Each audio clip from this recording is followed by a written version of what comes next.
Hello, this is Diana Ballard, and welcome to the Mom Training Podcast, where we discuss the skills and strategies to create possibilities in motherhood and make it more fun, efficient, organized, and peaceful. Recently, I heard someone share a story that really made me think.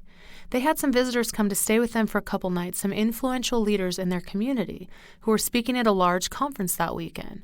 And as you can imagine, the family cleaned the house and tried to make it look as nice as they could to receive and host their guests.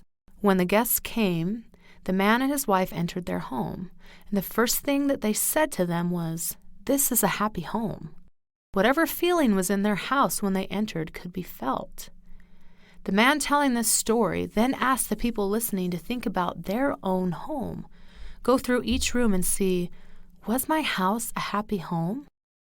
What in my home stood out to me as something that I was proud of, and what things in my home could use some work and needed to be addressed? My first thought was about how messy my home was that day. If someone walked into my home, they would think, this is a happy home?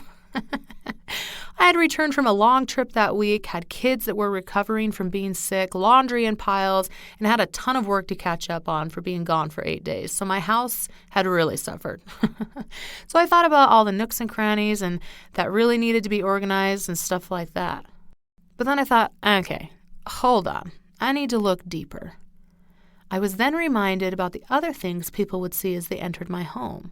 I looked at our walls and saw pictures of family memories, and the biggest thing that stood out to me was all the pictures my daughter had created. I had bought some craft supplies a couple months ago in preparation for winter time, so she had some things to do. But since that day, we have done crafts every day. Which now that it's actually getting cold outside, I'll need to replenish a good handful of supplies for her because she's used so much of it. But our walls are covered in tons of colorful paintings, drawings, animal cutouts with jewels, feathers, and fluffy balls all over them. Creations that were way too heavy to be hanging in the wall by tape and are drooping down because there's so many things glued on them. If you go to my Instagram and Facebook, I posted a picture yesterday of some of the pictures she has created. You can see them at Diana Ballard Live. So I thought about these walls and I thought, this is a happy home. A perfect home? No. But what home is? Sometimes things can be a little messy around us. Sometimes the majority of our surroundings might feel like they're falling apart or out of control. But I want you to look into your life and see where you can say, this is a happy home. Is it in the things you do with your children, how you play with them, the healthy food you serve, the sacrifices you make daily for them, how you help them? What is it? I believe that we can all find places that show that this is a happy home. We can all be hard on ourselves and see the places that are obviously struggling. We can see the places that are falling short or need some work.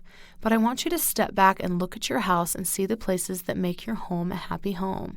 Now, crafting is our family hobby. All of us do it, and we all have different crafts that we do. So that means something to us and to me. It shows quality time, teaching, and fun. It shows opportunities for her to expand her creativity and learning, and for us, it brings us joy and stands out that this is a happy home. So it's going to be different for you, for your neighbor, and for the people around you. So don't look at others' happy home items, but really think about what your family happiness is for you. Now, as listeners on the Mom Training Podcast, we are proactive and productive. So if there's something that we feel could change or improve, let's work on it. But we work on it in love for ourselves and in our learning process as a mom. So yes, let's see the problems, but let's also train ourselves to see the good and the beautiful and the work through the problems while holding on to the happy and the good jobs and the progress. I hope you can see the happy in your home and appreciate that today. You're doing a great job. Let's give ourselves some credit and keep moving forward with encouragement. You guys are awesome. So proud of you. Join me next week and let's continue to create the family we desire and do it in love and grace with ourselves. There might be another mom who needs this message. Please share it with her. Have a great week and we'll see you next Tuesday on the Mom Training Podcast.